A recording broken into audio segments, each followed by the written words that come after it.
from what it was before.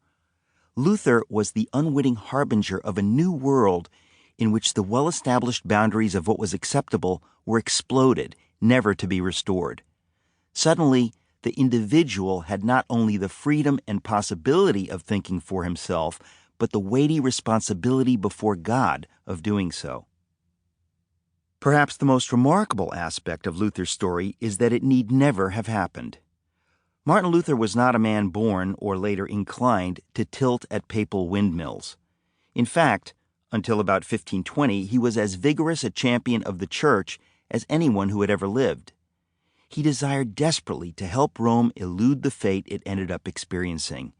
In fact, in a case of extreme irony, so much so that one might think of Oedipus, he became the very man who brought about everything he had hoped to avoid. As his story illustrates, it was a sublime and ridiculous decoction of forces that created the perfect storm that burst over the European continent, creating what we now call the Reformation and the future. We can only wonder what might have been avoided had the distracted Pope Leo been sensitive to his role in history and taken the German monk's earnest suggestions to heart. It was Rome's mystifying inflexibility that drove Luther to bolder and bolder public positions, eventually putting him beyond rapprochement and setting him along a path that will forever be debated as either heretical and ignominious or as orthodox and glorious. But for good and for ill, Martin Luther was the midwife of the irrevocably divided world in which we now live. Myth and Truth. During his lifetime, Luther's celebrity grew at such a pace that the momentum of it could not be slowed even by his death. In fact, the magma of his celebrity soon cooled into hagiographic stone, such that much of what the world has come to know about him is fiction. The most well-known so-called facts of his life illustrate the point.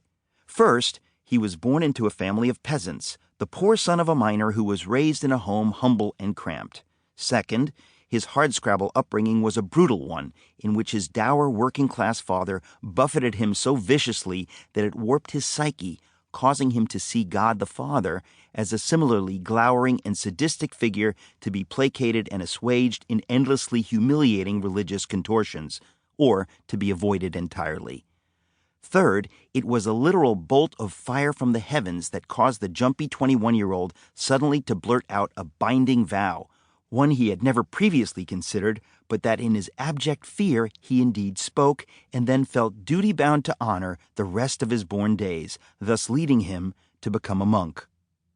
The fourth so-called fact was that it was on a trip to Rome that he was so shocked at the blasphemous devilry of that vile city that he decided he must destroy the soft and decadent Italian church and remake it in his own uncompromising and upright German image.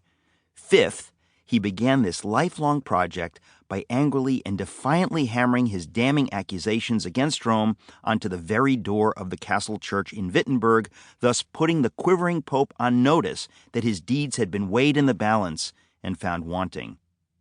Sixth, after his great stand at the Diet of Worms, where he said, "Here I stand, I can do no other," he fled to the Wartburg, where in his overflowing umbrage he took on the devil personally and at least once punctuated his fury by hurling a pot of ink at the fiend who dared to trespass his quarters.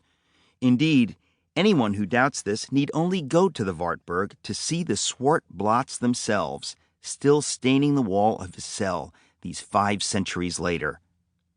Seventh, the nun he married escaped from her nunnery by hiding inside a large barrel that had only just been emptied of herring. In fact, all of the 12 nuns hid in filthy herring barrels secured to the wagon that hurtled them away to freedom. These important details have been recounted innumerable times and are being confidently recounted this minute, told in tours of Luther sites around Germany in many languages, being written and read in otherwise excellent books about Luther, and posted in online articles and blogs. But not a single one of these 7 things is true. They are each sloppy glosses on the actual facts, and have over time congealed and finally ossified into the marmoreal narrative that has existed